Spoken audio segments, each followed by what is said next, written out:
काही दान पाहिजे. बोला ना महाराज, मला तुझं संपूर्ण राज्य दान पाहिजे. स्वप्नात खळखळून हसले.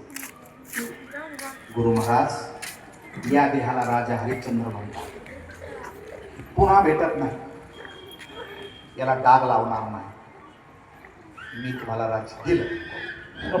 ते म्हणले नुसतं दिलं म्हणू नको, हातामध्ये पाणी घे आणि संकल्प सोड असं म्हणणं आणि स्वप्नातून जाग होणं समोर झालं. अंगाचं कापड सुटलं. महाराजांनी राज्यदान मागितलंय आणि मी दिलं. ज्या महाराजांनी राज्यदान मागितलं स्वप्नात ते दारात हजर झाले.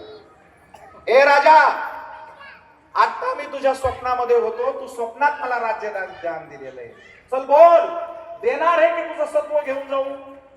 ते पुन्हा खळखळून हसले. ते म्हणले महाराज, संसार नाशिवंत आहे, शरीरही नाशिवंत आहे, पण मी तुमचा शिष्य आहे. तुमचं ज्ञान माझ्याकडे आहे. मी स्वप्नात दिलं काय आणि जागेपणात दिलं. मग आत पाणी आणि सोड संकल्प. हातामध्ये पाणी घेतलं आणि स्वप्नात दिलेलं राज्य जागेपणात खरं करून दाखवलं. मला कथा नाही सांगायची. तेव्हापासून आतापर्यंत एकही माणूस नाही बसला.